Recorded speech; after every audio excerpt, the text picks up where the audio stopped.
المساجد لله فلا تدعوا مع الله أحدا.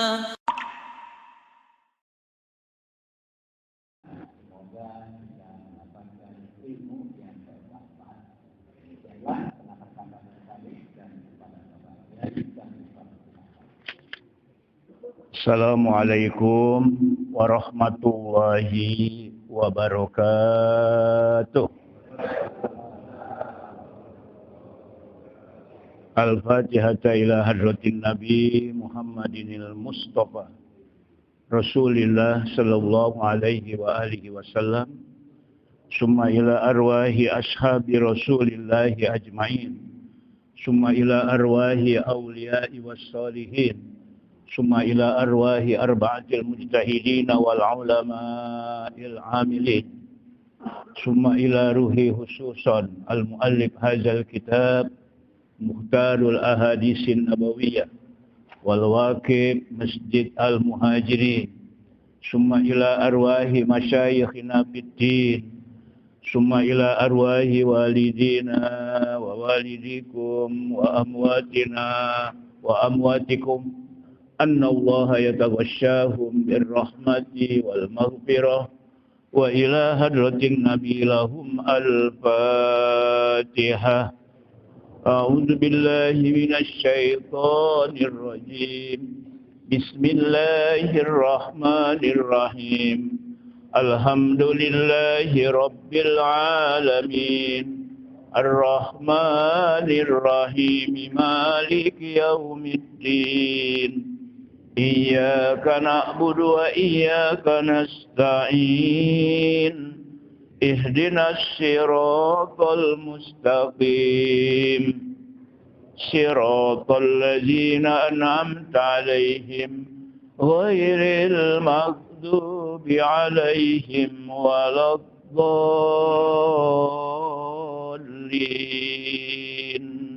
Amin. Bismillahirrahmanirrahim. Alhamdulillahi rabbil alamin. Wassalatu wassalamu ala sayyidina Muhammadin asyrafil anbiya'i wal mursalin wa ala alihi wa sahbihi ajma'in, amma ba'du. Subhanaka la ilma lana illa ma 'allamtana innaka antal alimul hakim. Wa qala Rasulullah sallallahu alaihi wasallam, man kharaja fi talabil ilmi fahuwa fi sabilillah hatta yarji'a. Wa bis sanadil muttasili ila al-imam al-muallif rahimahullahu ta'ala wa adaman nab'a bihi wa bi barakati ulumihi wa bikum fid daraini amin. Summa qala. Hadis yang ke-372. Hadirin hadirat, para bapak, para ibu, jamaah pengajian Ahad subuh Masjid Jami Al-Muhajirin, yang semoga kita semuanya yang hadir senantiasa mendapatkan ilmu-ilmu yang bermanfaat. Alhamdulillah, pada pagi hari ini Allah telah memberikan kepada kita nikmat-nikmatnya, khususnya nikmat iman dan nikmat Islam. Nikmat yang paling besar. Nikmat yang membawa kita hidup selamat, baik di dunia maupun di akhirat. Sehingga pagi ini kita sebagai seorang muslim telah melaksanakan kewajiban kita sholat subuh berjamaah. Mudah-mudahan amalan-amalan kita semuanya hari ini diterima oleh Allah Subhanahu wa ta'ala. Hadirin hadirat, para bapak, para ibu yang saya cintai, segenap pengurus Masjid Jami Al-Muhajirin yang saya banggakan, kitab Mukhtarul Ahadisin Nabawiyah akan menjelaskan tentang akhlak-akhlak yang diajarkan oleh Rasulullah sallallahu alaihi wasallam kepada kita semua. Hadis yang ke-372. Qala Rasulullah sallallahu alaihi wasallam. telah bersabda oleh Rasulullah sallallahu alaihi wasallam, innallaha, sesungguhnya bahwa Allah la yaqbidul ilma, tidaklah mencabut ilmu, intizaan yantazi'uhu minal ibad, mencabutnya akan sebagai mencabutnya dari hamba Allah. Walakin, dan akan tetapi, yaqbidul ilma biqabdil ulama, mencabut ilmu dengan matinya para ulama.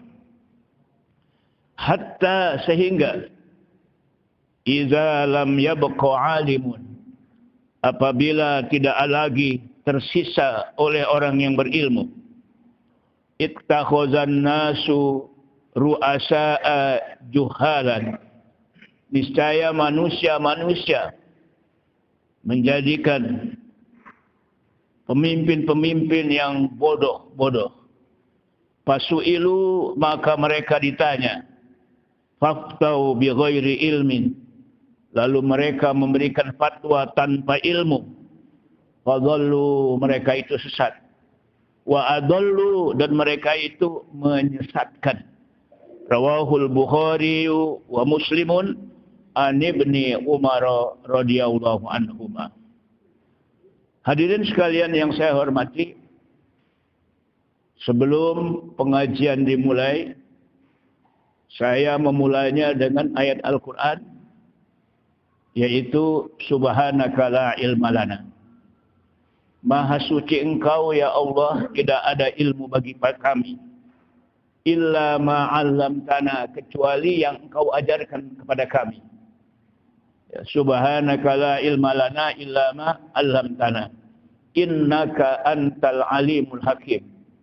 Sesungguhnya Engkau ya Allah yang maha pengetahui lagi maha bijaksana. Artinya Allah lah yang memberi ilmu kepada kita lewat guru-guru, ustaz-ustaz, kiai-kiai, sehingga kita bisa memahami cara-cara kita ibadah. Nah, kemudian yang menarik lagi, hadis yang saya bacakan tadi dalam muqaddimah, man kharaja, kata Nabi, man kharaja, barang siapa yang keluar dari rumahnya fi talabil ilmi, dalam rangka ngaji, fahuwa fi sabilillah, dan dia berada di jalan Allah, hatta yarji'ah, sampai dia pulang. Berangkat dari rumah fi sabilillah, ya. Kemudian bila mana dia meninggal dalam keadaan ngaji, matinya mati syahid, pasti masuk ke dalam surga. Ada nggak yang meninggal dunia lagi ngaji? Ada. Dulu ketika saya masih bujangan, saya ikut ngaji, pengajiannya Kiai Haji Syukron Makmun di Senayan. Waktu itu malam Jumat, saya diajak sama Habib Abdullah bin Salim Al-Atos. Dulu itu waktu masih muda, masih bujangan, dan masih ganteng. Kalau sekarang udah nggak ganteng ya. Baca kitab Riyadhus Shalihin. Ketika Kiai Syukron Makmun baca kitab, tiba-tiba yang duduk di sebelah saya doyong. Nggak taunya meninggal dunia. Subhanallah, inna lillahi wa inna ilaihi raji'un. Ramai itu orang semuanya. Begitu dia meninggal dunia, tiba-tiba hujan besar, deras sekali. Oleh karena itu saya yakin orang yang meninggal itu sabilillah. Dia bulat-bulat masuk surga. Kenapa? Dalam rangka mencari ilmu, dalam rangka ngaji. Karena ngaji ini hukumnya wajib. Bahkan sangat wajib. Kata Nabi apa? Thalabul ilmi faridatun ala kulli muslimin. Menuntut ilmu itu sangat diwajibkan atas setiap seorang muslim. Faridatun. Faridatun artinya sangat diwajibkan. Kalau sholat kan wajib. Tidak ada kata sangat. Tapi thalabul ilmi faridatun. Kalau ilmu nahwu ini, ilmu bahasa ini sighat mubalaghah. Artinya sangat diwajibkan. Thalabul ilmi faridatun ala kulli muslimin, setiap seorang muslim. Mau laki, mau perempuan, mau muda, mau tua, sangat diwajibkan. Jadi yang namanya ngaji itu sangat diwajibkan. Oleh karena itu, apa yang kita ikut pengajian ini, mudah-mudahan ilmu kita bertambah. Hadis yang ke-372 artinya adalah bahwa Rasulullah sallallahu alaihi wasallam bersabda, sungguh ya, innallaha, sungguh bahwa Allah la yaqbidul ilma, tidak mencabut ilmu. Ya, la yaqbidul ilma, tidak mencabut ilmu. Intiza'an yantazi'uhu minan nas, yang dia cabut dari diri manusia. Atau intiza'an yantazi'uhu minal ibad, dia cabut bukan dari hamba itu sendiri. Ilmunya bukan dicabut dari hamba-hamba, bukan. Walakin akan tetapi yaqbidul ilma, Allah cabut ilmu itu biqabdil ulama, dengan meninggalnya para ulama. Para ulama yang telah meninggal dunia itu berarti ilmu-ilmu agama semakin kurang. Sekarang yang levelnya sama dengan Kiai Haji Abdullah Syafi'i, belum tentu sama dengan beliau. Kiai Haji Asy'am Asy'ari sudah lama meninggal dunia, juga ilmunya belum tentu bisa disamai oleh orang-orang sekarang. Apalagi ulama-ulama dulu yang banyak mengarang kitab. Seperti seorang ulama yang mengarang kitab, namanya ulama itu yaitu Al-Imam Al-Hafiz Ahmad bin Ali bin Ibnu Hajar Al-Asqalani. Beliau mengarang kitab namanya Fathul Bari. Fathul Bari itu syarah atau yang mengomentari Sahih Bukhari. Sahih Bukhari aja udah 2 jilid. Kemudian dikomentari oleh Ibnu Hajar Al-Asqalani itu sampai 15 jilid. Bukunya tebal-tebal, saya punya itu. Ya, bayangin coba, dari 2 jilid bisa 15 jilid. Itu oleh Ibnu Hajar Al-Asqalani, namanya syarah. Ya, jadi kalau aslinya itu matan. Ini kita ngaji nih. Bukhari, Sahih Bukhari itu ada 2 jilid. Kemudian dikomentari, dikarang kitab oleh seorang ulama namanya Ibnu Hajar Al-Asqalani menjadi 15 jilid. Dan pada waktu itu belum ada mesin tik yang kayak sekarang. Kalau sekarang sih canggih sekali. Belum ada 15 jilid. Itu Ibnu Hajar Al-Asqalani, makamnya di Mesir. Di dekat makamnya Imam Syafi'i, nggak jauh dari situ. Dan saya pernah ziarah ke makam beliau. Sungguh sangat menggugah hati betapa Ibnu Hajar Al-Asqalani ini luar biasa. Menyebar ilmunya seluruh dunia. Nah, oleh karena itu Allah tidak mencabut ilmu itu ya dengan dicabutnya dari diri seseorang. Dia punya ilmu, tiba-tiba dia lupa gitu. Enggak. Tetapi dicabut ilmu itu biqabdil ulama, dengan matinya para ulama. Hatta idza lam yabqa alimun, sehingga apabila orang yang berilmu itu udah enggak ada lagi, enggak banyak lagi. Ada yang banyak ahli ceramah, ahli pidato. Ahli ceramah, ahli pidato itu belum tentu orang yang punya ilmu banyak. Karena pidato, ceramah itu tergantung kepada kepintaran dia memainkan kata-kata. Membuat orang tersentuh hatinya. Ya bagus sih. Membuat orang menjadi paham tentang agama. Tapi ilmu belum tentu mereka banyak. Karena yang bisa banyak ngomong itu banyak. Tetapi ilmu itu adalah lebih penting daripada segala-galanya. Yarfa'illahu allazina amanu minkum wallazina utul ilma darajat. Allah mengangkat beberapa derajat. Allah mengangkat orang yang berilmu di antara kamu beberapa derajat. Luar biasa kalau orang yang berilmu. Nah, oleh karena itu, apabila orang yang berilmu itu sudah kurang, sudah tidak ada lagi, apa yang terjadi? Ittakhazan nasu ru'asa'a juhalan. Manusia-manusia itu akan menjadikan pemimpin-pemimpin mereka pemimpin-pemimpin yang bodoh. Bodoh tentang agama. Bodoh tentang agama dipilih. Dia nggak tahu apa-apa agama. Asal bisa baca Quran, asal bisa ngomong, diangkat jadi pemimpin. Akibatnya akan yang seperti itu. Kemudian pemimpin-pemimpin yang bodoh ini pasuilu ditanya tentang fatwa, tentang hukum ini, tentang hukum itu. Ketika ditanya, faftau bi ghairi ilmin, dia memberikan fatwa tanpa ilmu. Misalnya ditanya tentang daging kura. Tahu kura enggak? Kura penyu. Itu hukumnya halal apa haram? Daging kura. Kemudian dimasak.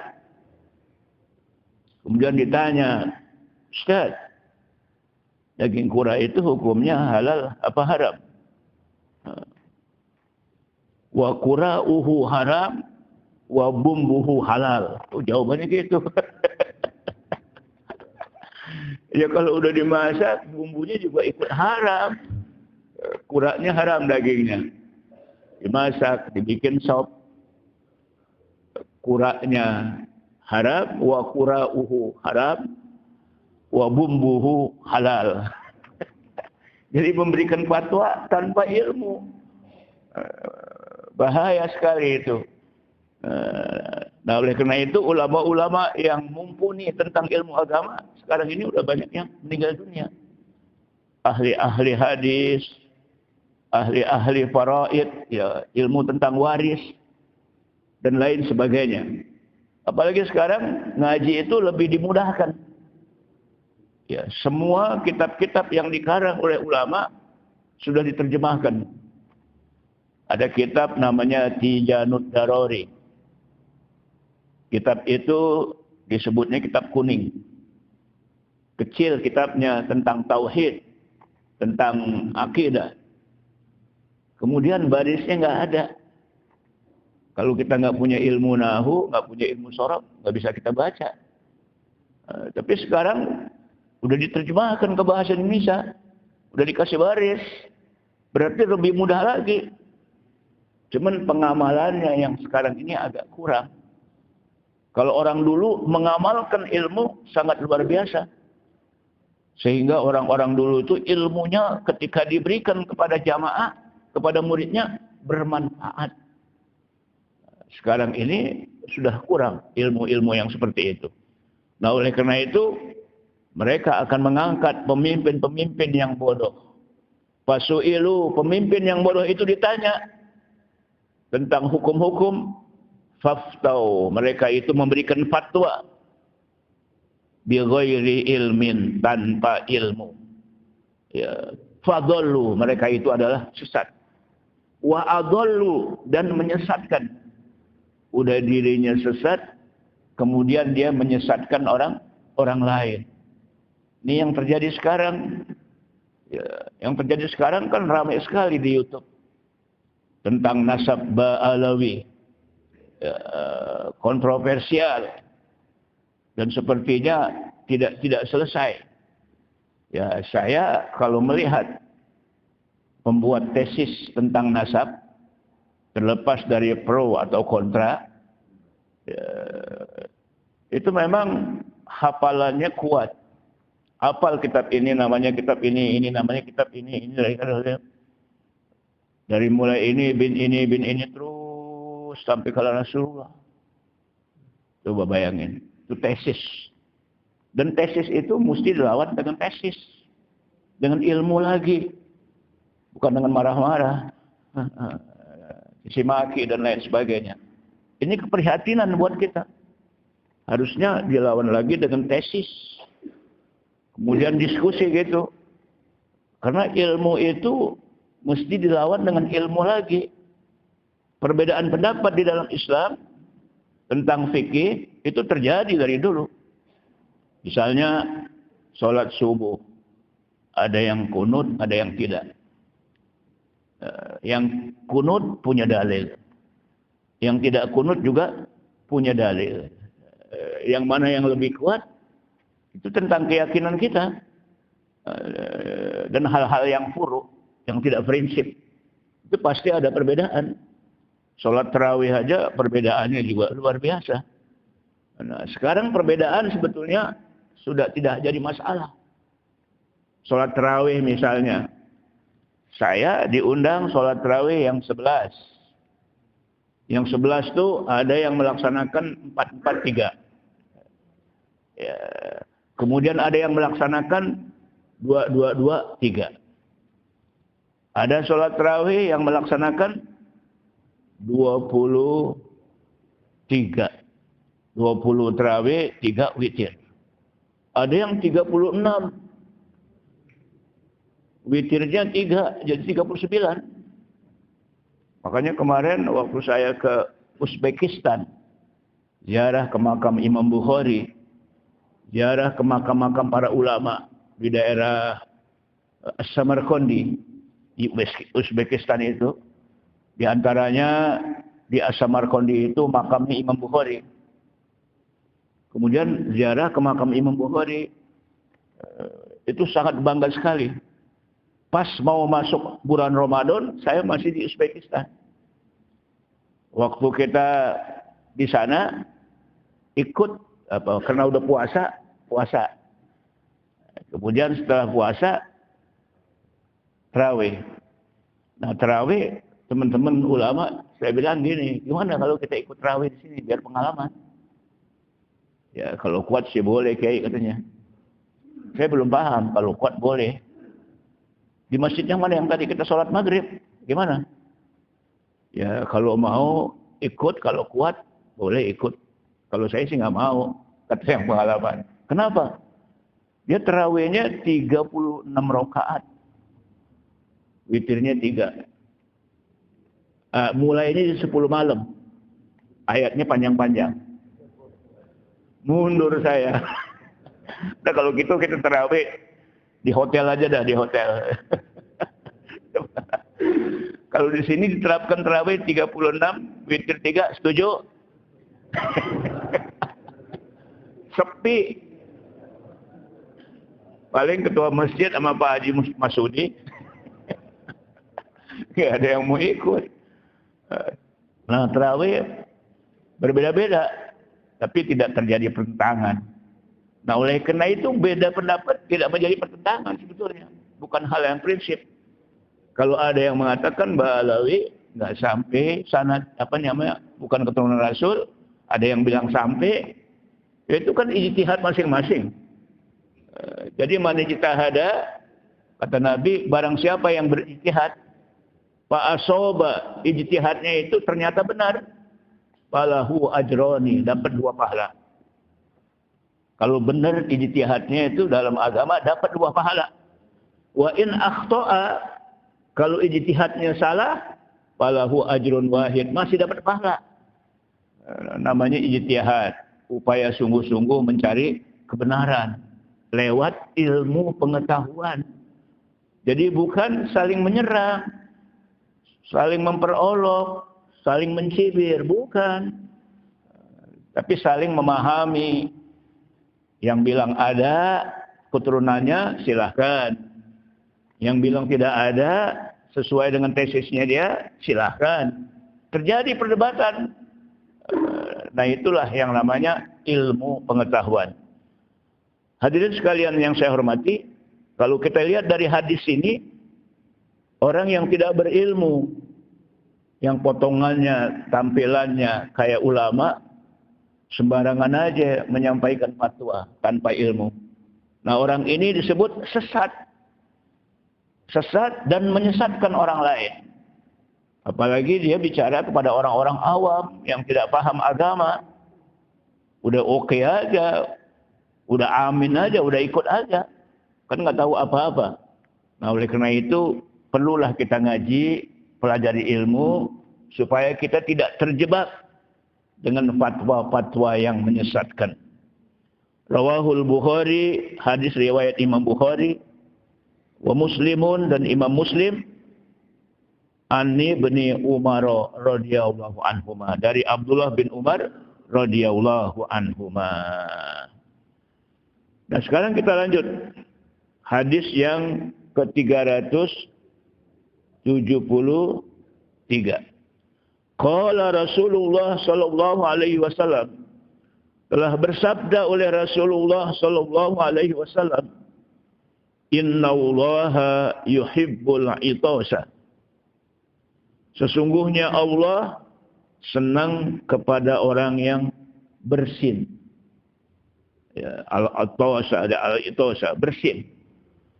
Wa yakrahut tasauba, dan Allah benci kepada orang yang nguap. At-tasaub itu nguap-nguap. Apalagi kalau nguap enggak ditutup. Begitu giginya ompong, udah tua. Begitu nguapnya bersuara lagi. Wah. Ada nggak yang nguapnya begitu? Makanya kalau nguap tuh tutup mulut gitu. Ya. Kalau nggak ditutup dibuka, giginya ompong, kelihatan oteknya gitu. Nah, kemudian faiza atosa ahadukum, apabila bebangkis. Ini merah putih nih ya.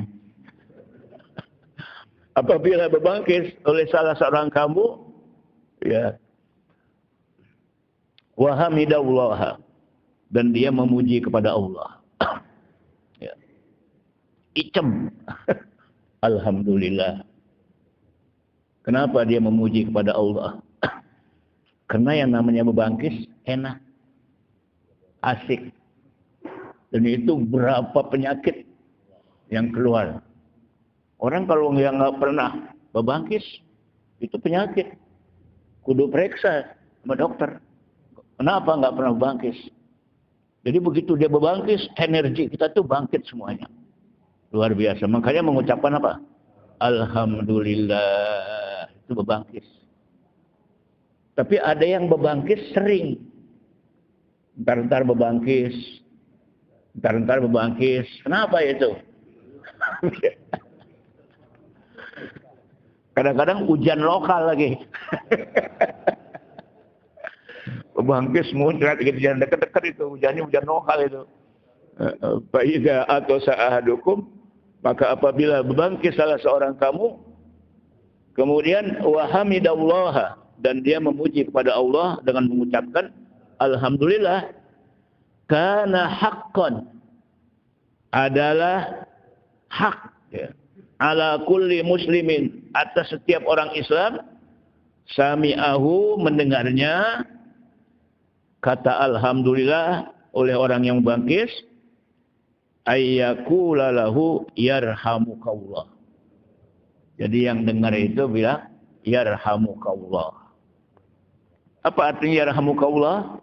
Mudah-mudahan memberi rahmat kepada engkau. Karena itu nikmat sekali. Itu apa? Nikmat. Ammat tasawubu, adapun nguap. Nguap iki bahasa Jawanya apa ini, Pak? Angop. Oh ya, angop ya. Ammat tasawubu, adapun orang yang angop. Betawi juga sama betul sih. Angop juga, nguap. Fa innama huwa minasyaiton. Maka hanya saja dia itu dari syaitan. Makanya ketika muap, tutup mulut. Sebab kalau nggak tutup mulut itu, syaitan bisa masuk ke dalam dirinya. Kemudian faiza tasa'aba ahadukum, maka apabila nguap, angop, ahadukum salah seorang kamu falyaruddahu mastata'a, maka ia tahan sedapat mungkin. Nguap enak apa kagak sih? Enakan mana nguap sama bebangkis? Nguap juga enak. Dua-duanya enak ya. Cuman kalau bebangkis itu dari setan. At-tasa'ubu minas syaitan. Bebangkis dari setan. Dan kalau ketika dia nguap itu, apalagi ibu-ibu, bapak-bapak, kadang-kadang nguapnya itu berbunyi. Apa bunyinya itu? Kalau di Ranggunan yang suka nguap apa itu? Hah? Kumbo ya. Jadi berbunyi, nggak boleh berbunyi mestinya. Karena yang namanya at-tasa'ub itu minas syaitan, dari setan. Makanya apabila salah seorang kamu nguap, fal yaruddahu, maka hendaklah dia berusaha menolaknya, menahannya. Mastato'a, sesuai dengan kemampuannya. Kadang-kadang yang nguap itu tetangga kedengeran sebelahnya. Udah gitu ibu-ibu lagi. Udah tua lagi.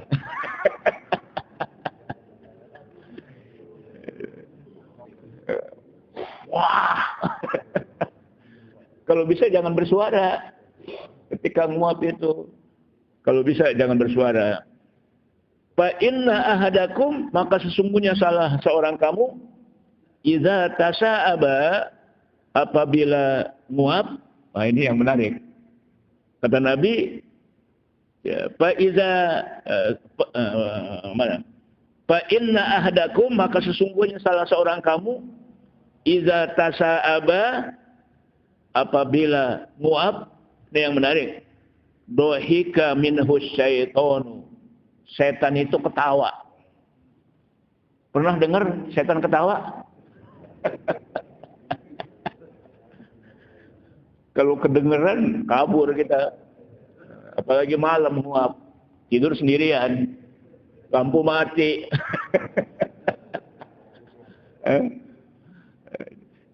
Jadi digambarkan oleh Rasul Sallallahu Alaihi Wasallam, apabila salah seorang kamu nguap, dohika, ketawa, minhu, dari nguap itu, asyaiton, oleh setan. Setan ketawanya gimana ya? Saya seumur-umur belum tahu tuh suaranya setan nguap. Yang nguap itu ya, bener. Mungkin nguap itu ada suaranya tuh. Itu suara setan, bukan suara yang nguap. Jadi kita begitu dengar suara yang nguap keras, wah setan. Setan suaranya tuh setan. Padahal nenek-nenek lagi nguap. Aki-aki lagi nguap. Rawahul Bukhari, hadis riwayat Imam Bukhari. Nah oleh karena itu, nguap itu menurut kesehatan gimana? Bagus apa jelek? Tanya aja dokter lah. Tapi kalau bebangkis itu bagus. Karena bermacam-macam penyakit keluar dari tubuhnya. Bebangkis juga jangan kenceng banget. Bahkan disengajain kenceng ya. Wah, rumahnya jauh kedengeran. Udah gitu rumahnya bertingkat lagi di atas. Nguapnya di luar rumah. Kedengeran kemana-mana itu. Makanya jangan sampai begitu. Jadi nguap, bebangkis, tutup mulut. Ya kalau nguap itu dari setan, nauzubillah min zalik, atau auzubillahi minasyaitonir rajim. Kalau bebangkis itu rahmah, kasih sayang. Makanya mengucapkan alhamdulillah. Rawahul Bukhari, hadis riwayat Imam Bukhari. Kemudian masalah bebangkis, saya baca dalam kitab namanya Al-Azkar An-Nawawiyah yang disusun oleh Imam Nawawi. Di antaranya Nabi sallallahu alaihi wasallam bersabda, An Abi Hurairah radhiyallahu anhu, dari Abu Hurairah radhiyallahu anhu, Hakul muslimi alal muslimi khamsun. Hak orang Islam terhadap sesama orang Islam itu ada 5. Yang pertama, raddus salam, menjawab salam. Jadi kalau ada saudara kita memberi salam, hak kita adalah menjawabnya. Assalamualaikum. Waalaikumsalam. Atau menjawabnya lebih bagus. Assalamualaikum. Waalaikumsalam warahmatullah. Atau lebih bagus lagi. Waalaikumsalam warahmatullahi wabarakatuh. Jawabnya harus lebih bagus. Karena di zaman Nabi SAW, pernah Nabi lagi duduk bersama sahabatnya, tiba-tiba datang orang memberi salam. Assalamualaikum. Lalu dijawab oleh jamaah, oleh Nabi, Waalaikumsalam warahmatullah. Kemudian orang itu duduk, kamu dapat 10. Kemudian datang lagi orang kedua. Assalamualaikum warahmatullah. Ya, kemudian orang itu duduk, kata Nabi, kamu dapat 20. Ada lagi yang jawab, ada lagi yang beri salam. Assalamualaikum warahmatullahi wabarakatuh. Dijawab, Waalaikumsalam warahmatullahi wabarakatuh. Jadi yang salamnya hanya sekali, punya utang dia. Utangnya 20. Karena yang jawabnya itu sampai lengkap. Waalaikumsalam warahmatullahi wabarakatuh. Jadi punya utang kamu ini. Yang bagus sama jawabannya. Waalaikumsalam warahmatullahi wabarakatuh. Apa sih artinya Assalamualaikum? Itu doa. Assalam, kesejahteraan, keselamatan bersama kamu. Ala itu artinya bersama kamu. Warahmatullah, dan rahmat Allah. Wabarakatuh, dan keberkahannya. Kalau berkah itu apa artinya berkah? Kita sering ini bawa berkah nih, alhamdulillah. Apa artinya? Ziyadatul khair ba'dal khair. Bertambah kebaikan sesudah kebaikan. Itu namanya berkah. Kalau kita kenduri, makan bersama, kemudian kita bawa, namanya apa? Berkat. Nah, kalau berkat apa artinya? Daripada ngambrek mendingan diangkat. Sebetulnya nggak begitu, itu hanya lucu-lucuan aja. Berkah itu bagus. Apalagi makan bersama, dulu kan pakai nampan kalau makan. Ya, ada juga sekarang yang kalau maulid, kenduri itu pakai nampan. Kalau di sini kalau maulid atau ada acara pakai nampan, apa makan prasmanan? Nasi kotak. Nasi kotak. Kalau nasi kotak nggak ada berkat ya. Yang Islami itu sebetulnya makan bersama satu nampan.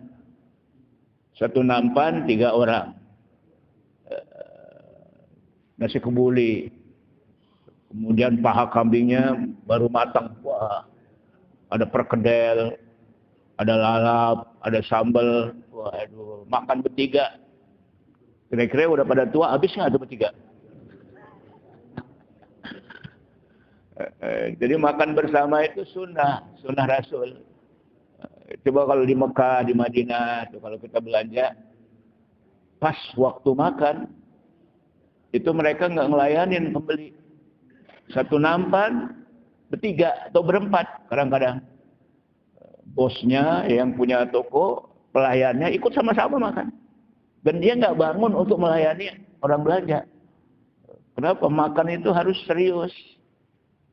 Harus khusyuk gitu. Karena punya nilai. Apalagi makannya pakai tangan. Mana afdol? Pakai tangan atau sendok? Pakai tangan. Afdol sekali itu. Karena tangan mengandung zat apa itu? Yang membuat kalau kita makan itu nikmat gitu ya. Asik gitu ya. Bahkan kalau ada sisa, iya mungkin dari salah satu makanan yang tersisa, Di situ mengandung berkah yang kita nggak tahu. Kalau sekarang, waduh, lucu dianggapnya nih, jadul. Jadul. Padahal Islam kayak begitu. Dulu Nabi makan sama sahabat-sahabatnya itu berjamaah selalu.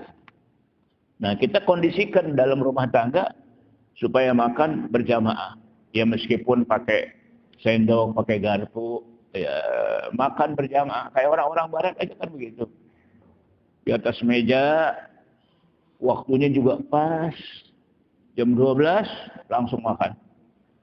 Bersama-sama. Tuh orang-orang barat gitu. Cuman dia pakai garpu gitu ya. Pakai garpu, makan bapaknya, ibunya, istrinya, anak-anaknya, satu meja. Dan waktunya pas, tepat gitu. Kalau kita masing-masing ya. Susah dikondisikan ya. Paling bulan Ramadan bisa. Waktu futur. Itu menunjukkan Islam ya. Bahkan yang mengamalkan kok malah orang barat. Ya, itu menunjukkan apa? Islami, makan bersama. Satu keluarga itu. Nah, ketika makan bersama satu keluarga, nikmat sekali. Itu bulan Ramadan terjadinya. Tapi kalau bukan bulan Ramadan, masing-masing. Suaminya pulang. Pas jam 12. Di rumah nggak ada orang. Anaknya sekolah. Ambil aja dia piring. Kemudian nyendok nasi. Ambil sayur. Ambil lalap, sambal. Kemudian dia makan lain sendirian. Ngadepin tembok. Sendirian ngadepin tembok. Nikmat nggak makan begitu? Kurang nikmat ya. Baik. Hadirin sekalian yang saya hormati. Nah, dalam satu riwayat di sini disebutkan khamsun ada 5 ya, hak muslim sesama muslim. Pertama, raddus salam, menjawab salam. Yang kedua, wa iyadatul marid, menjenguk orang yang sakit. Yang ketiga, wattiba'ul janaiz, mengiringi jenazah. Menyolatkan, mengiringinya sampai ke makam. Itu yang keberapa? Yang ketiga. 1, 2, 3. Yang keempat, wa ijabatud dakwah. Menjawab, wa ijabatud dakwah, memenuhi undangan. Undangan syukuran, undangan selamatan, undangan perkawinan. Bahkan kalau undangan perkawinan itu wajib hukumnya. Kita datang. Kalau umpama nggak bisa, kita titip gitu. Undangan perkawinan. Undangan di Medan. Iya. Kemudian yang kelima, wa tasmitul atis, menjawab orang yang membangkis. Jadi yang membangkis bilang alhamdulillah yarhamukallah. Kemudian wa aslih balakum, mudah-mudahan Allah selesaikan urusan kamu. Jadi pertama alhamdulillah yang membangkis. Yang dengar yarhamukallah. Lalu yang membangkis wa aslih balakum, mudah-mudahan Allah perbaiki urusan-urusan kamu. Ini 5 kewajiban sesama muslim. Wa fi riwayatin li Muslim, dan dalam riwayat Imam Muslim, ya, ini riwayatnya Abi Hurairah. Dalam riwayat lain ya, riwayat di Muslim, hakul muslimi alal muslimi sittun. Hak seorang muslim sesama seorang muslim itu ada 6. Bukannya 5. Tadi kan 5. Ini ada 6. Apa? Iza laqitahu fasallim alaih. Apabila kamu berjumpa, memberi salam kepadanya. Assalamualaikum. Kita jawab waalaikumsalam warahmatullahi wabarakatuh. Punya hutang sampean 20 sama saya. Kalau dia Assalamualaikum warahmatullah, kita jawab Waalaikumsalam warahmatullahi wabarakatuh. Masih punya hutang. Kalau dia salam Assalamualaikum warahmatullahi wabarakatuh, jawabnya Waalaikumsalam warahmatullahi wabarakatuh. Impas, sudah nggak punya hutang. Jadi lebih baik jawabnya itu boleh. Jadi yang pertama, kalau kamu berjumpa, beri salam atasnya. Sekarang udah jadi budaya yang sangat merata. Bahkan non-muslim juga kadang-kadang beri salam. Dia beri salam. Ottoman Paris beri salam ya. Kemudian yang kedua, wa iza da'aka fa'ajibhu. Apabila dia mengundang kamu, maka datanglah undangan itu. Yang kedua. Yang ketiga, wa izas tansohaka fansoh lahu. Apabila dia meminta dinasehati oleh engkau, berilah dia nasihat. Datang orang ke rumah, minta saran. Saya ini punya problem. Apakah problem keluarga, apa problem tetangga, apa problem bisnis, ya, apa problem masalah masyarakat, bagaimana jalan keluarnya ini? Saya minta, karena sampean kan lebih banyak pengalaman. Nah, beri dia nasihat, kasih jalan keluarnya menurut pengalaman yang pernah kita alami. Nah, itu kewajiban sesama muslim.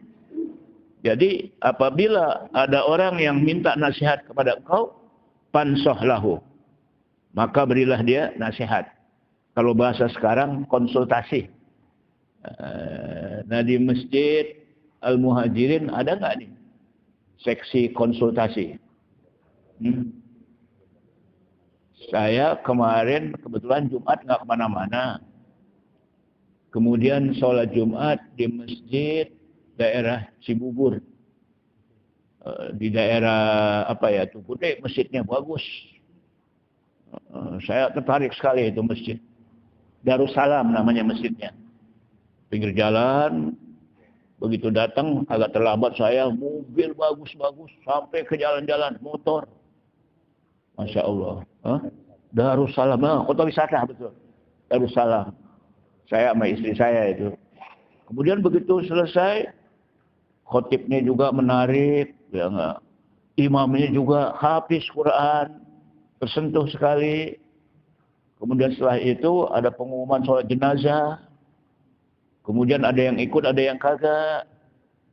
Kemudian sholat sunat ba'diyah dan lain sebagainya.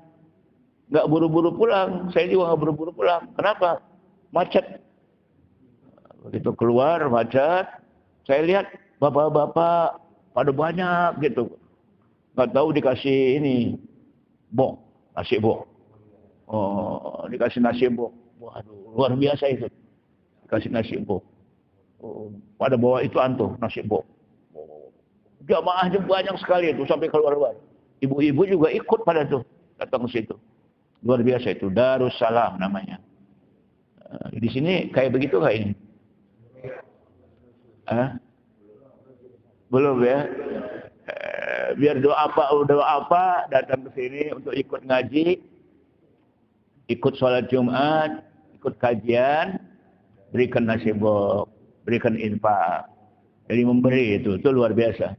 Jam berapa nih? Oh, udah jam 6 ya. Aduh lupa. Dikit lagi nih. Kemudian yang keberapa ini? 1, 2, 3, 4 ya. Wa iza atosa, apabila dia berbangkis, fahamidallah ta'ala, maka dia mengucapkan alhamdulillah, fasammithu, maka jawablah yarhamukallah, yahdikumullah wa aslih balakum. Doa gitu, itu yang keempat. Yang kelima, wa iza mata, apabila dia meninggal dunia, fattabi'hu, iringi jenazahnya. Datang kita ngelawat, menjenguk, melihat, kemudian besarkan keluarganya, hatinya, bahwa kematian itu pasti tidak ada yang bisa mengelak. Sabarlah itu. Ini yang kelima. Kemudian yang keenam, wa iza maridho fa'udhu. Kalau dia sakit, nengokin. Apakah di rumah sakit atau di rumah? Kemudian besarkan hatinya bahwa kesembuhan itu insya Allah tidak akan lama. Gembirakan. Dan juga jangan lama-lama. Kalau kita nengokin orang sakit, dia nggak ngapain lama kita ngomong. Nggak boleh. Doain aja. Dan juga kalau ngomong jangan nakutin. Nih teman saya penyakit begini cepat mati katanya. Dia bukan malah sembuh. Nggak boleh dicerita-ceritain soal pengalaman sakit. Saya juga pernah sakit kayak begini. Lama lagi. Waduh. Jangan. Besarkan hatinya. Jadi ada caranya itu nengokin orang di rumah sakit. Saya kira cukup. Mudah-mudahan apa yang saya sampaikan bermanfaat untuk kita semua. Dan kita bisa mengamalkan apa yang diajarkan oleh Nabi kita Muhammad sallallahu alaihi wasallam. Ada yang nanya enggak? Silakan. Haji. Kalau ada pernah mendengar bahwa kalau sudah diundang kita hadir dalam acara itu, bagaimana hukumnya? Katanya orang bukan Islam. Apa? Oh, enggak diundang. Oh ya.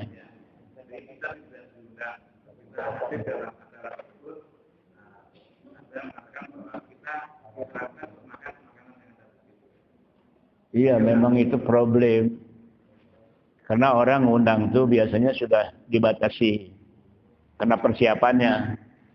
Jadi ketika kita nggak diundang, kita datang, ya memang nggak boleh. Kenapa nggak boleh? Karena dia udah ukur makanannya.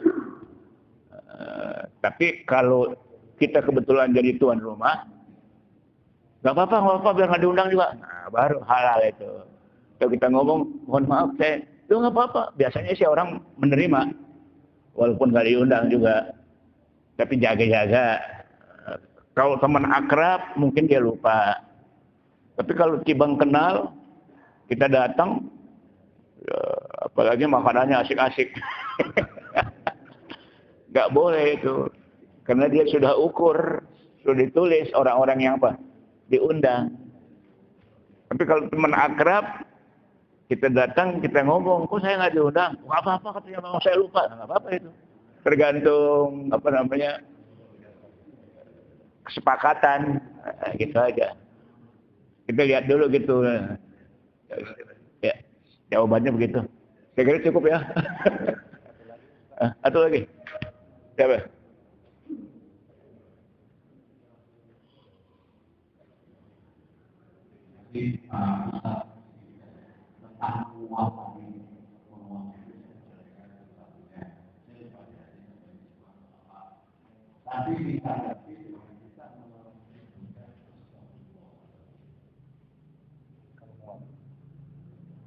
Baca aja. Yang muap.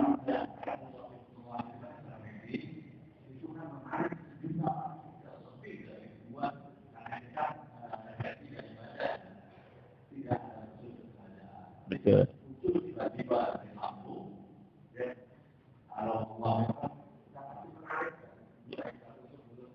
Betul.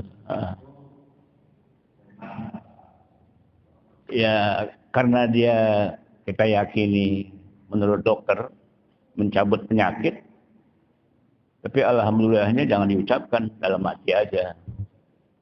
Kalau astagfirullah itu mungkin kena mengandung setan tadi itu. Karena orang muaf itu kata Nabi di situ ada setan. Makanya kita nggak bilang alhamdulillah. Masa setan datang kita bilang alhamdulillah.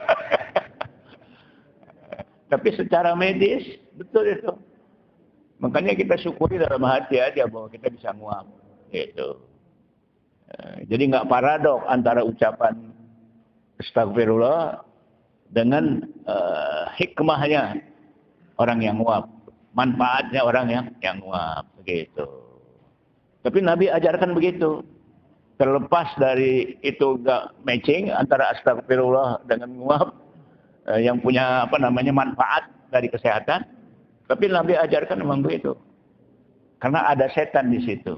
Itu jawabannya. Cukup ya? Bismillahirrahmanirrahim. Alhamdulillahirabbil alamin. Allahumma shalli ala sayyidina Muhammad wa ala ali sayyidina Muhammad. Rabbana anfa'na bima 'allamtana, Rabbi 'allimna allazi yanfa'una. Rabbi faqihna wa faqih ahlana wa qarabatin lana fi dinina ma'a ahlil qutri unsa wa zakar. Wa sallallahu ala sayyidina Muhammadin nabiyil ummi wa ala alihi wa sahbihi wasallam.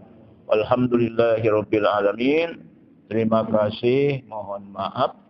Wassalamualaikum warahmatullahi wabarakatuh.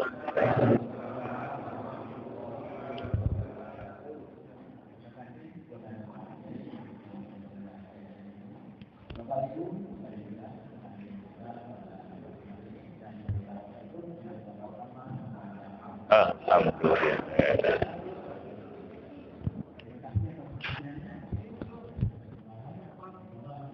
وأن المساجد لله فلا تدعوا مع الله أحدا